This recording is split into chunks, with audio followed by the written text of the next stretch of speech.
Salut tout le monde, aujourd'hui je reçois quelqu'un qui me fait et qui nous fait beaucoup de bien dans l'équipe avec ses dessins. Elle est illustratrice à succès, elle comptabilise près d'1 million d'abonnés sur son compte Instagram. Elle a collaboré avec Netflix, Princesse Tam Tam, le WWF ou encore le New York Times. Ses illustrations sont poétiques, réconfortantes, parfois coquines. Elle parle du couple, d'amour, de sexualité, du corps féminin mais aussi de maternité. Agathe Sorlet est avec nous dans le studio de Bol Media. Elle nous dévoile les coulisses de son travail et de son inspiration. Vous le savez, vous avez le pouvoir de soutenir notre travail, la création de notre contenu avec les équipes de Monza Studio. Pour cela, il suffit simplement de mettre un pouce bleu sous la vidéo et de vous abonner à la chaîne de Bol Media. Agathe Sorlet, bonjour. Bonjour Antoine. Merci beaucoup d'être venu jusqu'à nous aujourd'hui. Merci à toi. Donc on va se parler évidemment de plein de choses dans cette interview, de ton travail, ton inspiration, tout ce que tu fais, les réseaux sociaux, comment finalement tu as démarré ta carrière et tu arrives aujourd'hui avec un certain succès à proposer de ces illustrations un peu partout. On les voit partout, d'ailleurs on va les mettre dans la vidéo, là, elles vont être présentées pendant cette vidéo là, tout au long de notre interview. Je voulais commencer avec ton actualité du moment, du temps présent. Qu'est-ce que tu fais aujourd'hui et qu'est-ce que tu proposes actuellement? Tu travailles sur quoi? Sans grand étonnement, je dessine en ce moment. Ouais. Voilà. Est-ce que t'es... Ouais, c'est plutôt une bonne nouvelle. Alors pour ceux qui ne connaissent pas ton travail encore, maintenant ils vont évidemment le découvrir en allant sur ton compte Instagram ou ton e-shop. Oui. Comment tu décrirais ton style, ton identité graphique? Parce que c'est assez particulier, quoi. Alors oui, c'est super particulier, mais c'est très rigolo comme question parce qu'en fait, c'est pas du tout une question que je me suis posée avant qu'on me la pose. Tu vois ce que je veux dire? C'est-à-dire que moi, j'ai dessiné, puis j'avais mon style, et puis j'ai pas pris de recul, j'ai pas intellectualisé le pourquoi du comment je dessinais comme ça. T'as pas intellectualisé ton geste en disant pourquoi je fais... Parce que moi, je les trouve assez simples, tes dessins. Enfin, oui. Ça pourrait être des dessins beaucoup plus complexes, avec beaucoup plus de stylos, de couleurs, de détails. Voilà, globalement, on va couper. Voilà, beaucoup plus de détails. Oui. Finalement, c'est quelque chose d'assez simple. Oui, simple. Après, on peut dire simple ou pas sans... Ah oui, simple. Ouais. Et simple, pour moi, c'est pas forcément quelque chose de péjoratif. Et d'ailleurs, souvent, ce qui est le plus simple, c'est parfois le plus dur à réaliser, parce que la simplicité, ça demande justement un peu le trait qui va être parfait. Je ne dis pas que mes dessins sont parfaits, mais c'est vraiment, du coup, on ne peut pas faire plein de petits traits et puis se rattraper. En fait, c'est juste le trait, il y a un trait, il y a quelques traits et ça doit être nickel, quoi. Et donc, mon style, je dirais maintenant, avec le recul que j'ai et avec les interviews que j'ai réalisées, je dirais oui, c'est que c'est simple, minimaliste, que en fait ça s'inspire un peu de la ligne claire, donc voilà, quand on pense au BD, Tintin, etc.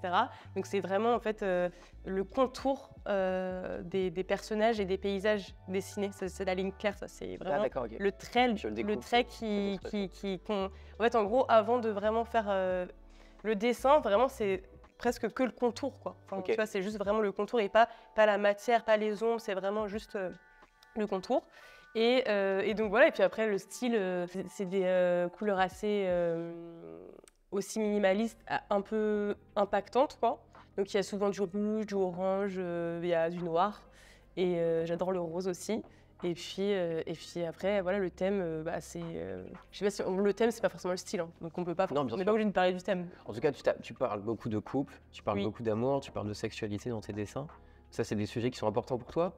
Cette question... Il y a beaucoup de poésie aussi, quand même. Oui. Alors, l'amour, déjà, je pense que c'est pas du tout... C'est un sujet très banal, en fait, dans l'art, en général. Très grand public. C'est ça que tu veux dire? Oui, non, mais c'est un sujet qu'en fait, tout le monde aborde en tant que dans tous les arts, en fait. C'est-à-dire que dans le cinéma, même quand tu vas voir un spectacle de danse, il y a souvent un couple, souvent une histoire d'amour, il y a toujours quelque chose comme ça. Et c'est vrai que ça intéresse. En fait, c'est ce qui nous fait un peu vibrer, l'amour. Donc en fait, en tant qu'artiste, c'est vrai que tu as envie de dessiner sur les sujets qui te font vibrer, les sujets qui te passionnent. Et l'amour, c'est un sujet qui me touche, bien évidemment, et qui me passionne. Et donc je dessine là-dessus. Et le couple, avant d'être en couple et heureuse, parce que maintenant ça va, mais j'ai eu beaucoup d'interrogations sur le couple, qu'est-ce que c'est le couple. Souvent les gens disaient ah là là, mais en fait toi tu dois être tellement heureuse, parce qu'en fait j'ai dessiné d'amour en fait. Mais en fait je cherchais à travers mes dessins, c'était quoi en fait. Et je cherchais un peu, et je dessinais ce que j'avais pas. Maintenant ça va mieux. Mais en fait souvent c'est pas forcément parce qu'on dessine quelque chose aussi que ça représente notre vie. Ça peut être aussi quelque chose qu'on n'a pas. Ouais, c'est ça, en fait, tu allé chercher presque quelque chose, un vide, en fait. combler un vide en dessinant ce genre Oui, de oui, je choses? pense. En fait, je pense que quand on dessine, autant, parce que moi, c'est vraiment compulsif, quoi. Enfin, je dessine comme. Enfin, là, ça va mieux. J'ai l'impression d'être voilà, d'avoir un peu posé ça. Mais c'est vrai que je faisais que ça. Enfant, je faisais que ça. Je m'enfermais des heures, je dessinais, je faisais que dessiner parce que, oui, combler un vide, c'est. En fait, c'était la. Moi, j'ai eu beaucoup de mal. Maintenant, je m'exprime à peu près bien. Tu me Ouais. comprends? Ouais. Ouais. Mais j'ai eu Plutôt beaucoup, très beaucoup de bien. mal à m'exprimer quand j'étais petite et Ok. avec les mots. Et j'étais extrêmement nulle à l'école, j'avais pas d'amis, j'étais très très timide. Et donc en fait, le dessin, ça m'a vraiment permis de. En fait, c'était mon moyen d'expression et c'était super important, c'était presque vital en fait de dessiner pour moi parce qu'en fait, quand tu peux pas exprimer tes émotions autrement, c'est compliqué En quoi. fait, tu parlais avec le dessin. Oui, voilà, et je me parlais à moi, donc j'exprimais ce que j'ai, parce que c'est important en fait, c'est thérapeutique de sortir ce que tu as à l'intérieur. Et aussi, je partageais avec mes amis qui n'étaient pas vraiment des amis, mais des connaissances, on va dire, parce que j'ai pas d'amis à l'époque. Et en fait, ça me permettait d'être un peu plus acceptée dans la cour de récréation, quoi. Donc, du coup, c'est ça, je voulais revenir sur ton parcours. En fait, d'après ce que je comprends, c'est que toi, dessiner, c'est presque pas un choix, en fait. C'est quelque chose qui a été tout de suite très compulsif et ta manière de t'exprimer dès toute petite. Oui, oui, c'est ça, c'est pas, c'est fait très naturellement. Et souvent, je me suis dit, oh là là, aujourd'hui, je suis illustratrice, mais qu'est-ce que j'aurais pu faire d'autre? Comment tu t'es mis au dessin, en fait? Est-ce que tout de suite, dès toute petite, on t'a donné des feutres, enfin, j'en sais rien, et puis tu t'es dit, ah tiens, j'arrive à faire des formes et j'aime bien. Tu vois, typiquement, moi, je pense que j'ai dû faire des formes, mais je n'ai pas du tout aimé. Donc, qu'est-ce qui a fait que tu t'es dit, bah tiens, c'est vers ce moyen d'expression que je vais aller? Alors déjà, je pense que quand même, il y a quand même beaucoup d'enfants qui dessinent, hein. La En tout cas, on majorité en des propose enfants, beaucoup. ouais, la majorité des enfants, On le quand même, propose aux enfants. ouais, on propose souvent, et ça Ouais, c'est chouette c'est vrai. d'ailleurs, c'est cool dans notre culture qu'on propose beaucoup aux enfants de dessiner. Et oui, en fait, moi déjà j'avais ma grand-mère, moi j'ai beaucoup été élevée par ma grand-mère, qui était très, on va dire, un peu loufoque et très artistique, on va dire, Ouais. qui faisait plein de trucs avec ses mains, etc. Donc en fait, dès qu'on allait chez elle, en fait, j'ai une sœur, enfin j'ai deux sœurs, c'est pour ça que je dis. Enfin, Oui, je ne parle parce pas que de t'as aussi une moi-même sœur jumelle, au pluriel. Voilà, j'ai une sœur jumelle. Et en fait, dès qu'on allait chez elle, elle nous proposait de dessiner, nous proposait des activités vraiment autour des choses manuelles, en fait. Ok. Donc c'était beaucoup, beaucoup le dessin. Et en fait, ce qui est drôle, c'est que je me suis dit ça après coup. En fait, c'est marrant parce que dès que je dessinais, elle avait vraiment une vision complètement différente de ce que j'avais. Parce qu'en fait, je ne pouvais pas me rendre compte de ça. Mais elle disait tout le temps, ah, signe ton dessin et date-les. Tu vois, comme si elle avait déjà la vision. Qu'il y avait un geste, enfin en tout cas un regard particulier. Oui. Que t'avais ça. Et en fait, elle avait vraiment la vision de se dire, tiens, pour elle, c'était plus grand que juste un dessin d'enfant. Pour elle, elle voulait vraiment, je sais pas comment dire ça, mais elle se disait, tiens, Ouais, elle donnait déjà beaucoup de valeur, après, en fait. voilà, c'est ça, le fait de demander à un enfant de signer un dessin, c'est pas anodin non plus, quoi, de dire, oublie pas, oui, signe. Elle dit tout. Quand on oubliait, elle était pas contente, quoi. Il fallait vraiment Et alors, signer et dater, ouais. comment tu es arrivé à professionnaliser ça, donc ton amour pour le dessin? Je crois que tu as fait une école de graphisme d'abord à Paris. Est-ce que tu peux nous Les raconter écoles, ce moment-là? En fait, j'ai fait un collège comme tout le monde, j'ai eu le brevet des collèges. Ensuite, j'ai voulu, moi j'ai toujours, du coup, c'était l'illustration, donc j'ai voulu intégrer un lycée spécialisé. Je sais plus comment ça s'appelle, parce que ça fait fort longtemps maintenant. Ouais. Mais ça s'appelle un lycée d'art appliqué ou quelque chose comme ça. Je sais plus le nom. C'était un lycée professionnel? En fait, c'était un lycée, c'était un peu entre les deux. En fait, c'était en même temps, il y avait beaucoup de matières générales et en même temps, il y a des matières artistiques. Et à la fin, ça te donnait un diplôme qui te permettait ensuite d'accéder plus facilement à des écoles de graphisme, des écoles spécialisées dans le milieu artistique. Ok. En fait, c'était ça. Et en fait, moi déjà, j'aimais pas l'école. Ouais. J'étais extrêmement nulle à l'école. Ouais. J'étais pas un élément perturbateur, mais j'avais des très très mauvaises notes. Ok. Mais par contre, j'ai quand même réussi parce qu'en fait, j'ai vraiment, moi, je devais vraiment travailler parce qu'en fait, j'y arrivais pas en fait. J'arrivais pas. Pour moi, c'était super compliqué ce qu'on me demandait de faire. Enfin, du coup, en fait, j'ai longtemps pensé que j'étais bête parce qu'en fait, comme on avait discuté, moi, je suis dyslexique. Et en fait, pendant très longtemps, ça c'est un peu dommage. C'est qu'en fait, je pense que c'est pas dans tous les pays. En France, on fait beaucoup l'amalgame dyslexie égale bête, surtout au niveau scolaire. C'est-à-dire que quand tu es dyslexique, je pense que tu es vraiment attardé mental. Tu vois, c'est un peu comme si c'était la même chose. Tu penses? Ouais. Si on avance un peu, donc après, tu as fait une école de graphisme, c'est ça, les Gobelins? Oui, je sais pas si on peut appeler une école de graphisme. Parce qu'en fait, j'arrive pas à savoir ce que c'est. Attends, Gobelin. T'as appris quoi là-bas? Alors Gobelin, en fait, une super école, vraiment. Voilà. Après avoir galéré, j'ai enfin obtenu c'était génial. Je me suis écroulée par terre, carrément, c'était le meilleur jour de ma vie.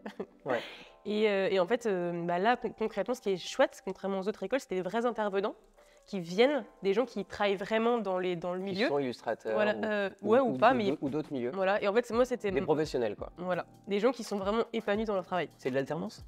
Et travaillais à côté? non, non, Non, c'était en fait full-time. c'était full time et en fait c'est en motion design.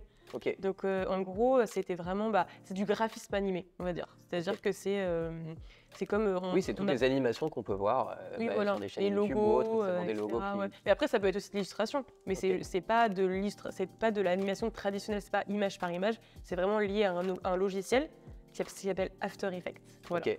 Donc, qu'on connaît ici, qu'on connaît très bien. Ouais. Bah oui, j'imagine que dans un institut de bien sûr, montage, on on va utilise. dire. Ouais. Et en fait, j'ai adoré, c'était génial parce qu'en fait, c'est super épanouissant de voir déjà des intervenants qui sont épanouis, qui t'apprennent vraiment des vraies choses qui vont servir après, Ouais. quoi. C'est pas, c'est un vrai Oui, savoir, quoi, surtout, actuel. surtout si toi, tu savais dès le début que tu voulais dessiner, t'apprendre des équations en maths, par exemple, je comprends que ça doit pas forcément te... Non. Mais surtout que Tu sais à beaucoup peu de près trucs que ça qu'on va a pas appris en te mathématiques nous sert pas aujourd'hui. Hein. Je sais pas. Alors moi, énormément. Ah, Non, c'est vrai? faux, c'est totalement Non, mais en vrai, c'est le théorème de Pythagore, les trucs comme ça, tu te dis, mais en fait, c'est la blague, quoi. Puis, Donc voilà. les gobelins, et puis après, donc tu termines l'école, et là, tu te lances tout de suite dans le grand bain du dessin en te disant, bah tiens, je vais essayer de vivre de mes illustrations. À quel moment tu te dis, comment je vais faire pour vivre de ce travail-là? Parce qu'en fait, on se dit, il y a beaucoup de jeunes là qui nous regardent, qui se disent, bah moi, je veux faire du dessin. Ouais. Et ça peut faire peur. Déjà, les parents disent, bah, tu ne gagneras jamais ta vie à faire du dessin. Oui. Donc toi, comment ça arrivé, ça? En fait, alors nous, on m'a beaucoup dit ça aussi, que Ok. fallait plutôt Que faire le ce dimanche. serait bien que tu fasses un métier sérieux. Ouais, voilà, comme ça. exactement. On m'a fait quand même comprendre.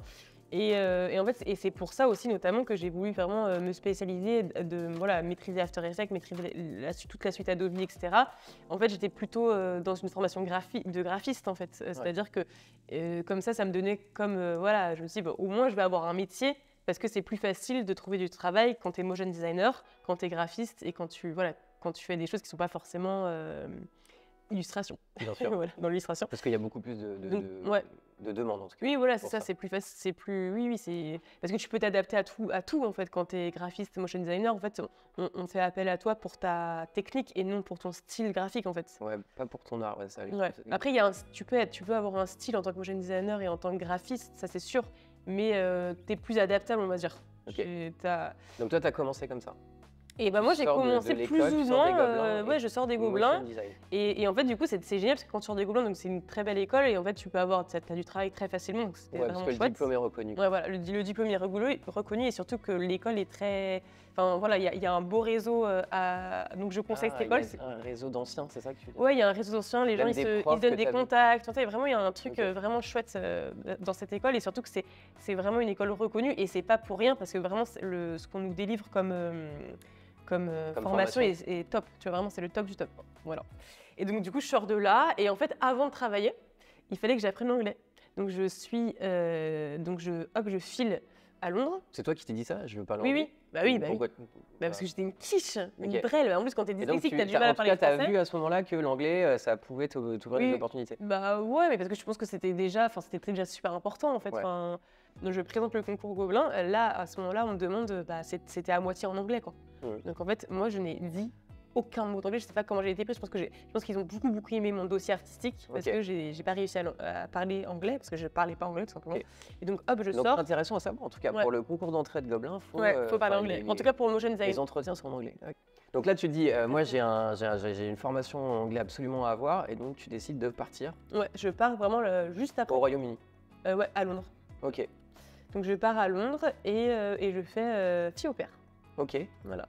Et donc je me suis dit, il faut que je sois vraiment dans la famille, imprégnée, etc. Et donc en fait je ne regrette pas parce que c'était génial. T'as trouvé ça comment? C'est sur un site, je sais plus, vraiment le site le plus connu, Au Pair World, un truc comme ça. Ok. Et donc là, tu arrives dans une famille que tu connais pas, etc. Une famille londonienne. T'as quel âge? T'as genre 20 ans? Ah non, mais j'ai fini mes études, donc je suis pas si jeune, j'ai 24. Ok. Tu vois. Et en fait, j'arrive dans une famille. Donc en tant que jeune fille au père. En tant que jeune fille au père. Et j'arrive dans une famille que je connais Bonjour, pas. Je sais dire hello, c'est tout. Mais je sais même pas le dire hello, je fais hey. Ok, hi. Tu vois, genre juste ça, tu vois, Okay.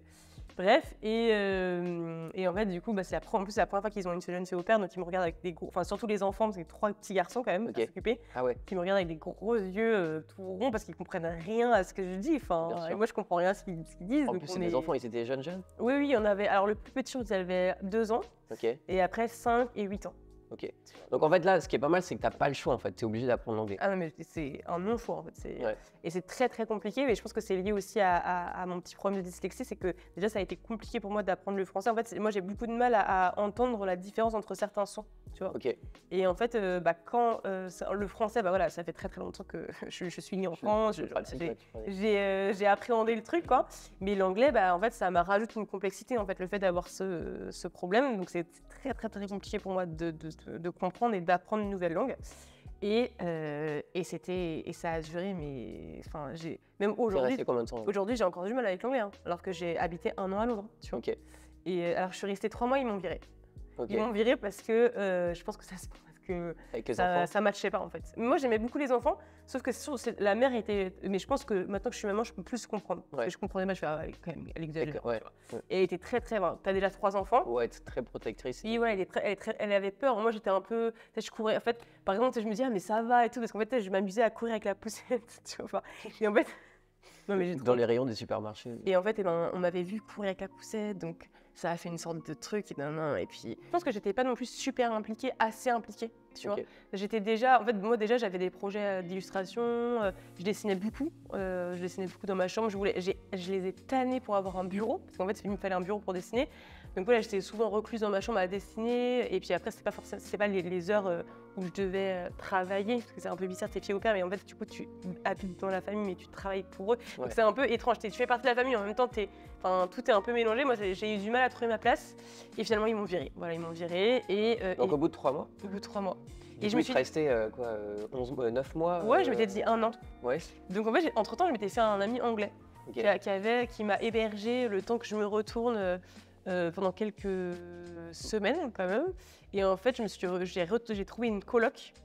Les colocs à Londres, quand même, c'est quand même rigolo. Enfin, parce qu'il y a beaucoup de monde dedans. Mais c'est n'importe quoi. Si tu te retrouves dans des endroits, parce qu'en fait, t'as pas de thunes en fait. Donc, tu te retrouves dans des endroits, tu te dis, bah, je vais prier pour que ça soit trop catastrophique. Et donc, ça t'a aidé à apprendre l'anglais? Ah oui, et puis en plus, au-delà d'apprendre l'anglais, je pense que c'est à Londres que je me suis lancée en tant qu'illustratrice. Et je crée mon compte Instagram et j'ai créé ce logo ce soir-là, et qui est toujours le même, mon logo aujourd'hui. Okay. Toujours le même, ça n'a pas changé. Et je le crée ans. vraiment, il a 7 ans, et je le crée, je me dis, c'est moche quoi, enfin, c'est nul. Donc tu crois pas? Et j'y crois pas, et je le fais. Et en fait, Instagram, je pense que ça allait vachement bien avec mon caractère finalement. Parce que je suis un peu speed et je dessine beaucoup. Et je dessine et j'adore partager mes dessins aux autres en fait finalement. Et éveiller une émotion chez les autres. Mais c'est quoi qui te faisait peur alors avec Instagram? C'est la peur d'être jugé, ou la peur parce que tes dessins c'est très intime chez toi? Non, mais j'ai peur qu'on... C'était par pudeur que tu voulais pas les montrer? Non, j'avais peur qu'on trouve que c'est moche quoi. C'est bête comme... Je me dis, ah là là, mais ça se trouve les gens vont trouver ça nul quoi. Et en fait, je me suis rendu compte que très vite que les gens trouvaient pas ça nul. Et au début, j'avais 0 abonnés. Finalement, quand tu crées un compte Instagram, tu as 0 abonnés au début. Le premier, c'était mon mec, enfin mon ex. Voilà. Et aujourd'hui, t'as combien d'abonnés? Et aujourd'hui, j'en ai 900 000. Voilà. Okay. De 0 à 900 000. Aujourd'hui, t'as quand même, ton compte Instagram est quand même fonctionne très fort, quoi. Et en gros, ce qui s'est passé, c'est que j'ai adoré faire ça. Et en fait, comme j'étais à mi-temps, donc en fait, j'étais virée, j'étais plus fille au père, et je me suis mis en nounou. Et en fait, nounou, c'est pas du tout pareil. Enfin, c'est nanny. Enfin, je sais pas c'est quoi le terme. Nanny. Ouais, c'est ça, c'est une... Et en fait, t'as vraiment une fiche de paye. Okay. Et donc, en fait, t'es pas fille au père, donc t'as ton propre appart, etc. Donc, c'était beaucoup mieux pour moi. Et en fait, j'étais à mi-temps nounou. Donc, en fait, j'avais beaucoup de temps pour dessiner. Donc, en fait, j'étais à mi-temps nounou. Je m'occupais d'un petit très mignon. En plus, tout se passait très bien. Et je rentrais chez moi et je dessinais. Et tous les jours, en fait, je m'étais mis bille en tête. Je me dis, tous les jours, je vais partager un dessin sur Instagram. Ouais. Ça a commencé comme ça. Ouais, ça, comment tu as construit cette réputation sur Instagram, et quelle quantité de travail il faut fournir? Est-ce que dès le début, même avec 0 abonné, tu t'es dit, bah tiens, je vais me mettre des obligations pour dessiner tous les jours et présenter un dessin tous les jours? Ça a été quoi ta stratégie? En fait, c'était pas une stratégie parce qu'en plus Instagram c'est pas comme c'est aujourd'hui. À l'époque, c'était déjà. C'était les tout débuts à l'époque en 2016. 2016, je crois que c'était le début. C'était. Ok. En tout cas en France, c'était pas. En fait, c'était encore très. Il y avait pas de story. C'était beaucoup moins business, tu vois. C'était beaucoup plus juste cool, on partage un truc qu'on aime, tu vois. C'était plus. Et beaucoup de dessins, beaucoup de photos aussi. Hein. Et en fait voilà, tu parles de stratégie, mais c'était pas une stratégie parce que en fait, j'ai vraiment fait ça de manière très naïve, en fait, de manière très juste c'était chouette quoi. C'est chouette de partager. Ouais, il n'y avait pas d'idée de moi, vouloir avoir des followers, vouloir être parce connu, qu'avant Instagram c'était pas comme c'est aujourd'hui. Tu te dis pas tu vas créer ton shop sur Instagram machin. C'était très juste cool, tu vois, genre je partage mon truc et puis en plus ça me fait progresser en dessin, j'ai des retours, etc. Et en fait, mais par contre tout de suite je me suis dit je vais faire un dessin par jour. Voilà, je sais pas pourquoi. Et j'ai fait vraiment tous les jours un post. Ça a commencé avec quel thème? Autour de l'amour dès le début, la sexualité ou non? Enfin, tu te rappelles J'essaie de me souvenir de mes premiers dessins, mais c'était... Il y avait déjà le Kama Sutra que j'avais fait à Gobelin. J'avais fait un Kama Sutra dans mon école et j'avais fait en poster et je l'ai publié sur Instagram. Ça marchait bien? Ouais. Mais au début, j'avais quoi? J'avais 100 j'aime, 100 likes. Et puis voilà, et en fait, j'ai publié tous les jours. Et en fait, ce qui s'est passé, c'est que, en fait, sans faire exprès, un peu comme ça, au fil des... En fait, je pense qu'en fait, à l'époque, ça se marchait beaucoup comme ça. Il y avait des gros comptes qui te repostaient et grâce à ça, tu pouvais vraiment gagner un abonné. Okay. Et en fait, à l'époque, je crois que c'était Picame, c'est un gros compte italien d'illustration qui avait republié une de mes illustrations, animation à l'époque. Et c'est vraiment l'animation un peu qui m'a lancée sur Instagram. C'est 2 femmes qui s'embrassent. Ok. Voilà. Et donc, et en fait, ils m'ont republié. Enfin, je pense qu'à l'époque, il n'y avait pas beaucoup de dessins sur ce sujet. Et il n'y avait pas, c'était aussi un style qu'on voyait pas trop. Et donc, tout d'un coup, j'ai eu, je sais pas, c'était pas non plus énorme, tout d'un coup, j'ai eu 3000 abonnés. Mais en fait, c'est un peu la boule de neige. En fait, tu commences et puis après, ça prend de l'ampleur, ça prend de l'ampleur. Et en fait, je suis rentrée en France et après, j'ai commencé à avoir mes premières collabs. En fait. Okay. Donc, en fait, si je comprends bien, toi, tu t'es jamais vraiment posé de questions. En fait, tu voulais faire du dessin, tu n'as jamais eu peur de pas en vivre ou tu te dis juste, en fait, c'est ce que j'aime faire, donc je les poste. Oui, voilà. Et en fait, tu te prenais pas la tête en disant est-ce que je vais en vivre quoi. Je disais bon, et après on verra. Ah si, quand même, t'avais un peu mais en fait, cette crainte. En fait, déjà, moi, j'étais assurée. Le désir de dessiner était plus fort que la crainte de pas trouver de je pense travail. Oui. Parce que quand je pense dans les situations dans lesquelles je me suis mise, au début, j'étais concrètement tous les mois, j'étais dans le rouge, j'étais dans la merde financièrement quoi. Et en fait, c'était pas grave parce que en fait, j'étais tellement animée par mes dessins et par le fait de dessiner que en fait ça prenait le pas et en fait je continuais alors que j'aurais pu m'arrêter en me disant bah non là ça va pas Agathe, là ce mois-ci c'est pas possible, juste trouve autre chose quoi. Et après il y avait aussi, grâce à ma formation motion designer, j'ai pu au début, parce qu'en fait au début moi je gagnais 0 avec mes dessins, donc j'ai pu gagner un peu d'argent en faisant typiquement avec Combini quand je suis rentrée à Paris, donc j'ai travaillé pour Combini, donc j'ai eu des petites missions, mais ça a duré très peu de temps finalement. Okay. Et j'ai eu des petites missions genre de motion designer, donc en fait j'avais aussi ça et ça me rassurait de me dire de toute façon je peux être motion designer. En fait. Bien sûr, au pire. Au pire, et donc du coup, je consacrais un peu de temps à ça et beaucoup de temps au dessin qui, au début, concrètement, me rapportait 0 argent. Mais c'est juste que, en fait, j'ai continué et en fait, je me suis améliorée aussi en dessin grâce à ça parce que quand tu pratiques, tu t'améliores. En fait. Bien sûr. Et je me suis fait connaître aussi grâce à mes publications. On va parler de certaines collaborations que tu as faites. Oui. Du coup, là, j'aimerais qu'on en arrive un peu à aujourd'hui. Donc, tu démarres avec 0 abonnés sur Instagram en 2007, ça paraît fou. Aujourd'hui, tu en as près d'1 million, plus de 900 000 sur Instagram. Ce qui fait que là, c'est quoi ton business en fait aujourd'hui? Est-ce que tu fais plus de collaborations? Est-ce que tu t'es professionnalisé? Est-ce que tu as une équipe avec toi, des salariés? Comment ça fonctionne l'empire Agathe Sorlier? Si vous pouvez parler d'empire, évidemment, le mot est un petit peu fort, mais... Ouais, non, c'est rigolo. Oui, maintenant, c'est beaucoup plus cadré. Et alors maintenant, en fait... T'es toujours à un dessin par jour, toi? Ah non, plus du tout. Okay. Non, pas du tout. Enfin, en fait, je peux dessiner. En fait, en gros, je peux dessiner, mais c'est plus une publication par jour en tout cas. Mais en tout cas, pour répondre à ta question, aujourd'hui, je travaille, on va dire, main dans la main avec James. Ok. Donc en fait, James, c'est rigolo. Je vais en parler. Je crois que j'en ai jamais parlé publiquement. Mais en fait, j'ai mon chéri. Ouais. C'est ton agent. Qui est devenu mon agent chargé d'affaires, celui qui... Mais en fait, il est beaucoup plus qu'un agent, en fait. Enfin, il me conseille aussi sur mes créations, il fait beaucoup de choses. Et en fait, il a son nom d'emprunt pour le boulot, c'est James. Ouais, c'est un peu rigolo, parce qu'en fait, c'était au tout début. En fait, au début, c'était un peu comme Instagram, quand j'ai commencé, c'était juste une blague, en fait. On s'est pas dit du tout que ça allait vraiment il avait vraiment bossé pour moi et qu'on avait bossé autant ensemble. Et en fait, c'est devenu un truc sérieux, quoi. Il C'est ça est qui est là, rigolo. il est toujours Il est dans juste l'ombre, là. évidemment. Ouais, c'est ça. Toujours dans l'ombre. On va Parce pas que- mettre de caméra sur lui. Ouais, c'est ça. Parce qu'en Il fait, faut rester souvent, on se discret. disait la lumière, l'ombre et la lumière. En fait, je trouve que c'est rigolo aussi de se dire, tiens, aussi, ça change. D'ailleurs, tu sais, l'expression la femme de l'ombre, tu sais, ça Ouais, toi. ouais. Et je me dis, c'est rigolo, c'est dans l'autre sens, l'homme de l'ombre, L'homme en de fait. l'ombre, bien sûr. Et je trouve ça rigolo que d'inverser un peu les rôles comme ça et de pas, voilà, de se dire c'est ok. Et je sais qu'au début, c'était un peu compliqué parce que voilà, il a une famille un peu plutôt classique. Donc en fait, quand on a un garçon dans une famille classique, c'est le garçon qui fait carrière, Bien c'est sûr. pas la femme. Ouais. Et donc en fait, ça marche super bien notre collaboration. Depuis que je travaille avec lui, finalement, j'ai eu mes meilleurs collabs. Donc J'ai c'est eu, lui en fait qui gère, qui est ouais. un peu ton agent quoi. Il gère toutes les demandes. Ouais. Parce qu'en fait t'en as beaucoup. Moi je l'ai un peu découvert puisque j'ai été invité à venir ici. En fait ça a été un peu compliqué. Enfin dans le sens où Ouais. tu as quand même un Oui, emploi du temps extrêmement chargé. Ouais. En fait tu me disais d'ailleurs qu'il y avait un photographe qui venait depuis de te voir ici. Parce que tu habites Bordeaux, Oui. de Paris pour prendre des photos de toi, etc. Tu sors un bouquin aussi. Enfin tu t'es un peu lancé dans l'édition. Bref maintenant tu fais énormément de choses en fait. Oui, maintenant, c'était devenu vraiment un sacré truc quand même. Ouais, Moi, C'est une entreprise en fait. Tu as ton e-shop. Maintenant, c'est une société. Moi, j'ai une société carrément. Et maintenant, dans cette société, en fait, j'ai un peu. Avec James, on s'est posé, on s'est dit, tiens, avec combien de personnes on fait travailler? Après, il y a les emplois directs, il y a les emplois indirects. Donc, en fait, dans Agathe. En plus, j'ai trop honte de ma nom, je vais le dire. Ouais. Ça s'appelle Agathe Sorlet Compagnie.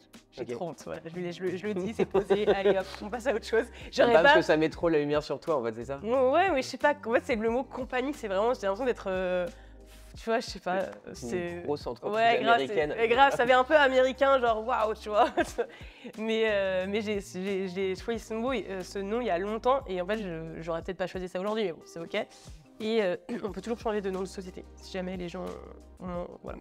Petit On conseil. Petit conseil et mais bon, c'est pas Et donc grave. combien de salariés en tout alors? Et en gros, en fait, on fait travailler à peu près entre 10 et 15 personnes. C'est-à-dire Ok. entre, en fait, très Je quotidiennement, pensais pas tout autant. le temps. Ouais.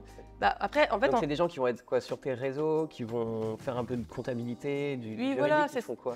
en fait, on fait travailler très régulièrement. En fait, on a les fournisseurs en fait, parce que pour un shop, il faut fournir qu'est-ce qu'on. Bien sûr. Donc en fait, les Ouais, fournisseurs, parce que sur ton shop, il y a des posters. il y a les posters, On les peut acheter quoi? t-shirts. Des t-shirts. C'est beaucoup les posters. Il y a Ok. 99% de posters Ok. et il y a un peu de choses à côté, c'est-à-dire il y a des tote bags, des t-shirts. Ok. Mais et puis après, il y a les collabs que je fais aussi, que je partage quelques fois sur mon shop. Mais ouais, il y a T'es beaucoup de beaucoup posters. sollicité par des marques aussi? Est-ce que des marques te sollicitent en tant qu'influenceuse ou surtout pour Oui. tes illustrations? C'est quoi le... Je regarde James. Ouais. C'est lui qui gère tout ça avec les... Non, mais c'est quoi l'équilibre là-dedans? Enfin, c'est plutôt, on appelle Agathe Sorlet comme dessinatrice, comme illustratrice, ou parce que tu as maintenant beaucoup d'abonnés Ah sur oui, Instagram? les deux sont liés. Hein. Les deux sont liés? Les deux sont liés. Et donc, qu'est-ce qu'on te demande? Qu'est-ce qu'elle te demande? Alors typiquement, on peut Bien regarder sûr. ça, c'est Ouais. un bon truc.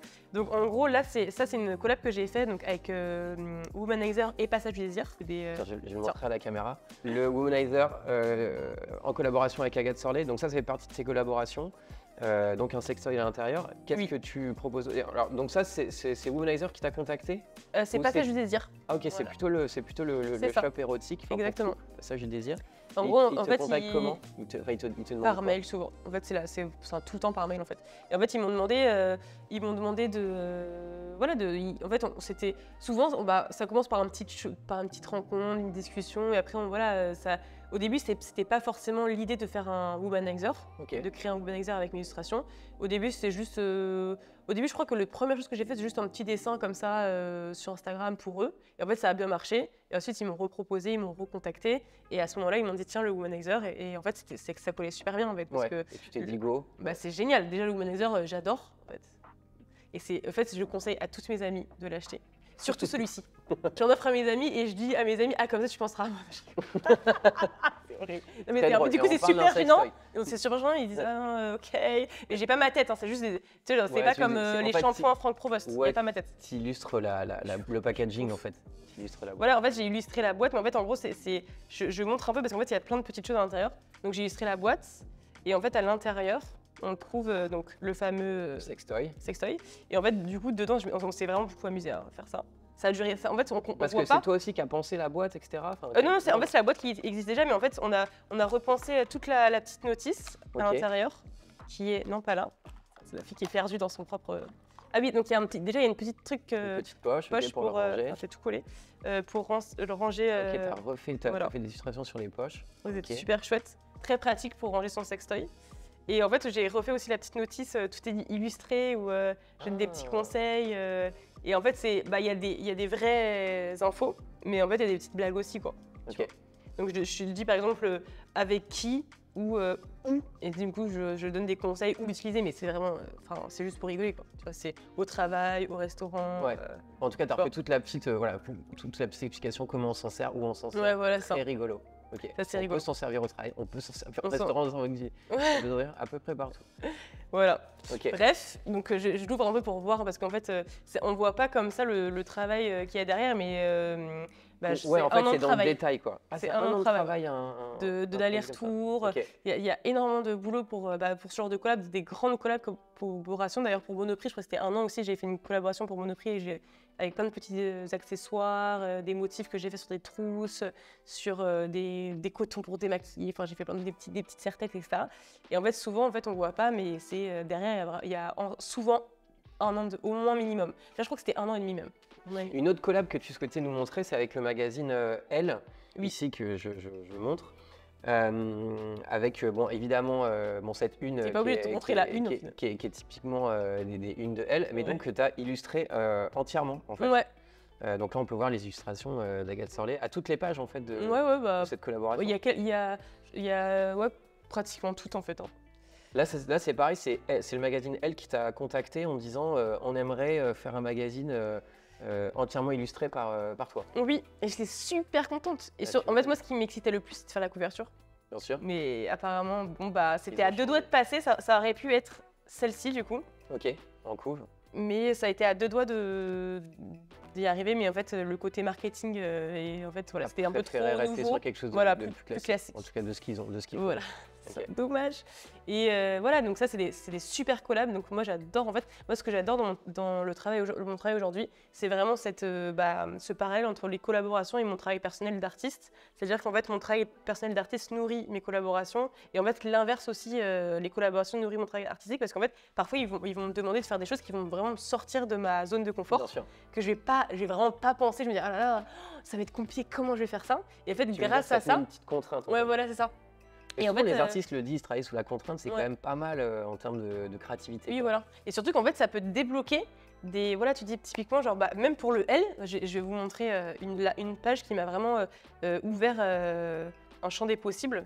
Donc, en fait, typiquement, ça, ce que j'ai fait, donc quand j'ai dit que les collabs nourrissent aussi mon travail artistique, en fait, ça, au début, c'est censé être un fond orange. Je fais beaucoup de fond orange. Ok. Un peu trop, même, parfois. Et en fait, on m'a dit, mais non, ce serait bien d'utiliser peut-être une autre couleur. Et je fais, ah non, mais je sais pas, j'ai Je sais peur pas d'une autre faire. couleur, je sais pas faire, nanana. Et du coup, j'ai testé et j'ai utilisé le bleu. D'ailleurs, il y a aussi le bleu, j'ai utilisé du vert et du rose. Et en fait, je me dis, mais c'est génial, en fait, ce bleu. En fait, j'ai trouvé une autre couleur et ça m'a vraiment débloqué. Et grâce à cette collab, finalement, j'ai fait plein d'autres dessins sur des fonds bleus parce que j'ai trouvé ça super chouette, quoi.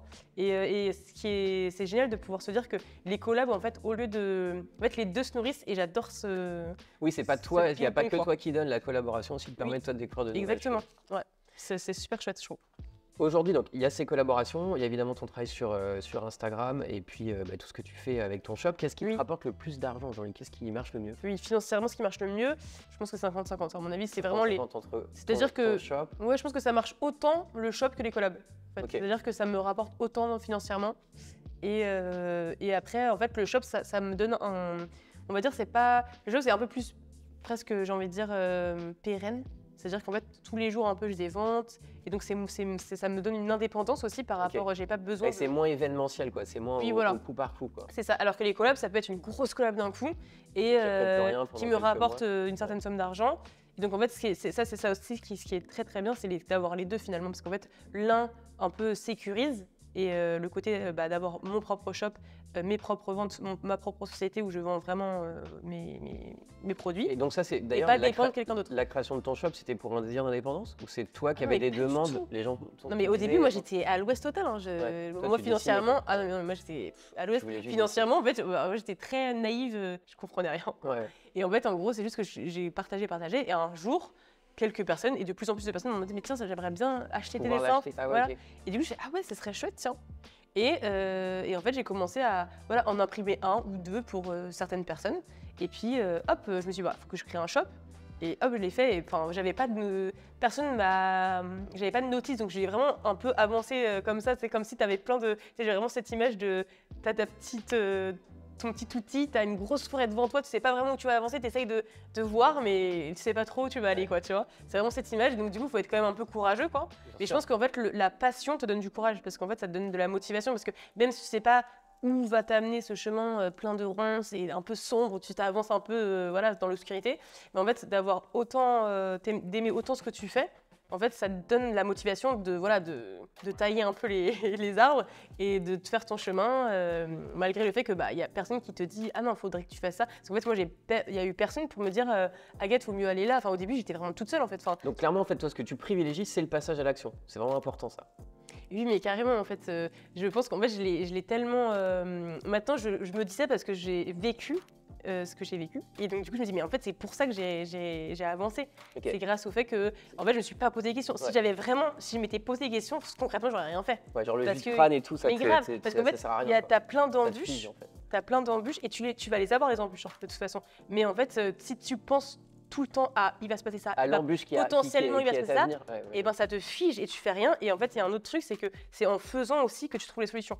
D'ailleurs, moi, tout ce que j'ai fait au début, il faut accepter ça, c'est important. C'est d'accepter qu'on va plaire à certains, pas à d'autres. Mais au moins, en tout cas, on fait quelque chose, on le présente et on avance. Exactement. Faut vraiment. C'est le conseil que je pourrais donner. Et du coup, je rebondis là-dessus pour te dire que là, concrètement, en ce moment, on est sur un nouveau gros projet. Donc, en fait, j'aimerais. Tes projets futurs. Ouais, mon projet futur, j'en ai d'autres, mais là, c'est un projet très important. Et ça fait très longtemps que j'ai dans les bacs. Donc, tu vois, là, j'ai pas. Et je pense que c'était pas une question de pas vouloir me lancer, c'était une question de pas de temps aussi. C'est pas le bon moment, tu vois, c'est pas non plus se dire ah là, t'as une idée, faut le faire tout de suite. C'est pas le bon moment, t'as d'autres choses avant et c'est pas grave. Et après, il y a aussi un autre truc que je voudrais rajouter là-dessus, c'est que il y a aussi certaines idées que t'as, et pour moi, c'est comme des petites graines, tu vois. Et c'est pas grave si tu le fais pas tout de suite, parce qu'en fait, tu sens que ça va, tu vois, tu le mets ici, et puis hop, petit à petit, tu fais d'autres choses parce que t'as pas le temps de le faire. Tu fais d'autres choses et ça va un peu germer, etc. Et tu vas y revenir, tu vas dire tiens, tu vois, et tu vas sentir que c'est le bon moment. Et là, à ce moment-là, tu le mets en action. Tu vois, faut pas non plus être fou et se dire ah, dès que j'ai une idée, je le mets en action. Tu vois, genre. Donc c'est quoi ce gros projet alors? Et donc le gros projet, donc je vais pas en parler de manière extrêmement précise, mais en fait, j'aimerais bien. Parce que c'est un peu secret. Non mais en fait, en gros, c'est créer une autre marque. En fait, ça fait longtemps que j'ai cette idée. C'est que genre tout repose un peu sur mon nom, Agathe Sorlet. Donc j'ai pas du tout un pseudo, c'est vraiment mon prénom et mon nom de famille. Le vrai. Et voilà, c'est ça. J'aimerais bien créer, et ça fait longtemps que je pense à créer autre chose qui me décale un peu, tu vois, genre qui me mette pas forcément au centre tout le temps de tout, en fait. Parce que là, concrètement, que ça soit pour mon shop en ligne et pour mes collabs, en fait, je suis le centre de tout, en fait. C'est Agathe Sorlet, le shop, c'est Agathe Sorlet. Exactement, c'est mon nom, c'est genre vraiment là, il y a toutes les recettes pour devenir folle ou avoir un melon, tu vois. C'est très incarné, en fait. C'est très incarné, mais après, c'est parce que c'est lié à... En fait, c'est un peu la société qui impose ça aussi. C'est-à-dire, on nous dit tout le temps, il faut communiquer sur ce que tu es, sur ton nom, etc. C'est ce que tu as fait, en fait. Oui, oui, parce qu'en fait, quand tu es artiste, quand tu crées vraiment... Encore plus quand tu es artiste. Ouais, c'est compliqué de dire... tu vois, c'est presque impossible, en fait, de décaler ça. Ça vient tellement de ton ventre, c'est tellement toi que, tu vois... J'aurais pu trouver un pseudo, je ne l'ai pas fait. Mais il y a certains artistes qui ont des pseudos, donc ça décale un peu. Donc, ce que je fais aussi, c'est que je ne me monte pas non plus énormément, je ne monte pas énormément ma tête. Je montre beaucoup mes créations. Ouais, c'est rare les interviews. D'ailleurs, je te remercie encore d'être venu. Ouais, merci à toi. J'ai toujours peur. Ça, c'est vraiment la petite Agathe qu'on m'aime pas. Ah ouais, voilà. Ouais, je sais qu'on aime mes dessins, mais je sais pas si on m'aime, par contre. Mais bon. Et donc, ce futur projet, c'est d'arrêter de te mettre en avant. En fait, c'est marrant, t'as plus envie de te mettre en avant. Bah, en fait, j'ai toujours envie, mais en fait, j'aimerais bien créer. En fait, même ça relâcherait un peu la pression que j'ai aussi d'avoir. Que ce soit toujours moi, vraiment, tu vois, genre de décaler quelque chose, enfin, de créer une marque qui soit liée à l'illustration, tu vois, mais que ça soit pas mon nom, que ça soit autre chose, quelque chose de différent. Donc, du coup, je peux donner un indice. Ouais, t'as le nom de la marque, non? J'ai des idées. Ok. Bolt, non, je rigole. J'adore ce nom. Okay, mais j'adore Bolt, tu je vote pour. Non, donc c'est vraiment créer une structure à côté. J'ai des idées de noms, mais en fait, comme le conseil que je donnerais, parce qu'en fait, quand tu commences à te prendre la tête sur le nom et tu veux pas le créer parce que t'as pas le nom, c'est pas une bonne idée. En fait, crée ton truc. Moi, je me suis dit, c'est pas grave. Là, j'ai des idées de nom, c'est pas grave, j'ai pas un nom à arrêter, mais c'est pas grave, j'ai quand même me lancer. Je vais quand même entreprendre ce que j'ai envie d'entreprendre et on verra ensuite. Le nom viendra parce que ça va me donner le fait que je commence à entreprendre, ça va me donner l'idée du nom, tu vois, enfin plutôt que de rester figé, tu vois. Et c'est quoi le concept? Donc c'est créer une marque. Créer une marque à côté et en fait dessin, mais une marque au-delà autour du dessin et en fait je peux pas dire vraiment concrètement, c'est autour de l'univers du bébé. Ah, ok. Et de l'enfant, voilà, c'est ça. Avec des produits et tout, etc. Peut-être, bah oui, sûrement. Ce sera pas un truc évanescent, il y aura des trucs concrets, hein. Ouais, des produits autour du bébé. Pourquoi autour du bébé? On peut Bah, te le dire parce que tu t'es maman depuis pas longtemps. C'est extrêmement cliché, hein. C'est parce que je suis maman depuis pas longtemps et qu'il y a un nouveau monde. Ouais, un nouveau monde et en fait que j'ai toujours aimé l'univers finalement. Tu sais, le dessin, ça te relie toujours à l'univers de l'enfance finalement, tu vois. Et j'ai toujours aimé.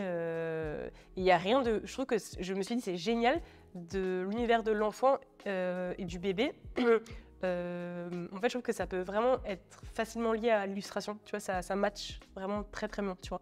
Donc de créer une marque autour de l'enfant et du bébé et de l'illustration, tu vois, il y a un bon combo. Donc voilà. Bah, hâte de découvrir cette nouvelle marque. Merci beaucoup Agathe Sorlet. Voilà, vous en savez évidemment beaucoup plus maintenant sur Agathe Sorlet, ce qu'elle est, d'où elle vient, son inspiration, pourquoi elle fait ça. N'hésitez pas à suivre son travail sur Instagram. Évidemment aussi dans la librairie parce qu'il y a ton livre qui est sorti qui s'appelle Les Amours, sur ton e-shop et puis bientôt cette nouvelle marque à suivre. Merci encore beaucoup d'être venu ici sur Bol Media parce que je sais que tu n'aimes pas trop te montrer. Donc on était ravis de te recevoir. Merci. Merci beaucoup Agathe. Merci à toi.